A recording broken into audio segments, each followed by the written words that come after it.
Halo semuanya, kali ini kita mau ngebahas tuntas soal syarat kecakapan umum atau SKU Bantara.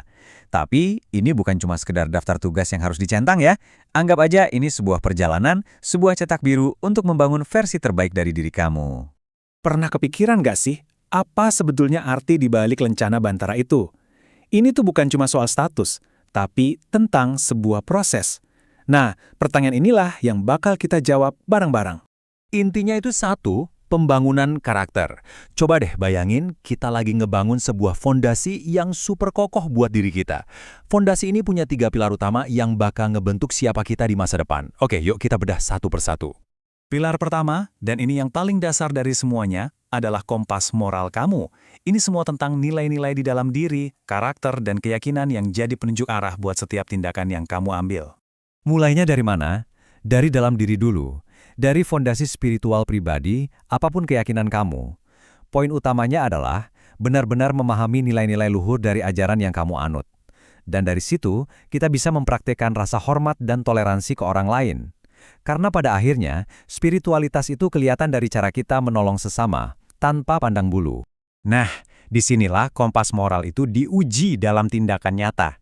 Syarat ini tuh bukan cuma soal berani ngomong loh, tapi soal integritas. Gimana caranya kita bisa ngasih masukan yang jujur, tapi dengan cara yang membangun, bukan yang menjatuhkan. Ini bibit kepemimpinan sejati loh. Jadi, poin pentingnya, kompas moral ini bukan sesuatu yang abstrak atau cuma teori. Ia kelihatan banget dalam cara kamu ikut diskusi, menghargai pendapat yang beda, dan memperlakukan setiap orang dengan baik. Itulah integritas dalam kehidupan sehari-hari. Oke, pilar pertama udah kokoh. Sekarang kita lanjut ke pilar kedua. Fokusnya mulai melebar keluar nih, dari diri sendiri ke peran dan tanggung jawab kamu di dalam komunitas, negara, dan bahkan dunia. Di sini kita bisa lihat gimana tanggung jawab itu tumbuh secara bertahap. Mulanya dari yang paling dekat, aktif di ambalan, belajar mandiri, bayar iuran pakai hasil usaha sendiri, sampai ikut ngurusin kegiatan. Terus, wawasan kamu diperluas lagi, sampai ngerti peran organisasi regional kayak ASEAN dan dunia seperti PBB. Konsep kewarganegaraan ini dibuat jadi sangat nyata. Kamu nggak cuma belajar teori, tapi harus terjun langsung. SKU Bantara mensyaratkan kamu buat ikut kerja bakti di masyarakat minimal 2 kali. Ini bukti konkret kepedulian kamu sama lingkungan sekitar.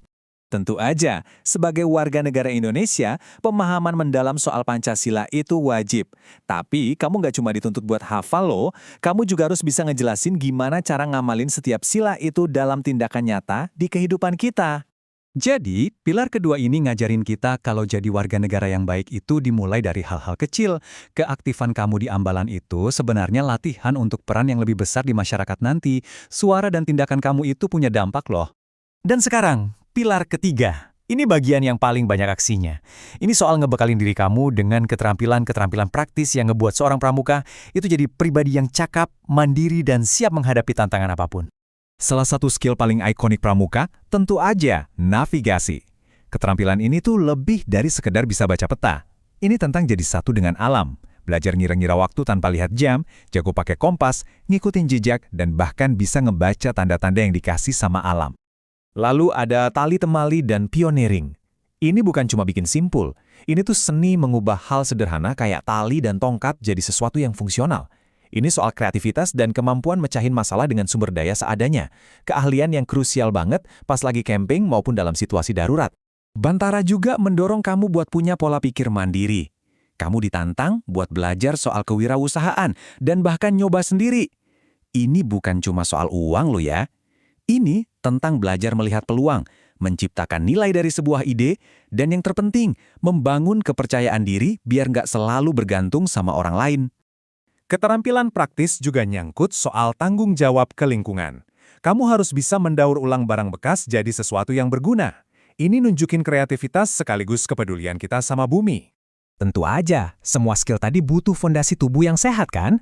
Makanya, Bantara nekenin banget pentingnya olahraga teratur dan kemampuan dasar kayak berenang. Tapi lebih dari itu, kamu juga dibekali pengetahuan buat jaga diri sendiri dan orang lain. Mulai dari P3K dasar sampai memahami perkembangan fisik kamu. Nah, setelah kita bedah ketiga pilar ini, jadi makin jelas kan kalau Bantara itu bukanlah tujuan akhir. Ini adalah sebuah proses pembentukan diri yang menyeluruh. Jadi, mari kita simpulkan ya, perjalanan Bantara ini ngebentuk kamu jadi pribadi yang utuh. Kamu punya kompas moral sebagai pemandu, jiwa seorang warga negara yang peduli, dan kecakapan seorang petualang yang siap menghadapi tantangan dunia nyata. Komplit. Pada akhirnya, SKU Bantara itu cuma alat, cuma seperangkat-perangkat. Pertanyaan yang sebenarnya bukanlah apakah kamu bisa menyelesaikan semua poin ini, tapi bagaimana kamu akan menggunakan semua perangkat ini untuk membangun fondasi masa depanmu sendiri. Nah, coba pikirkan deh.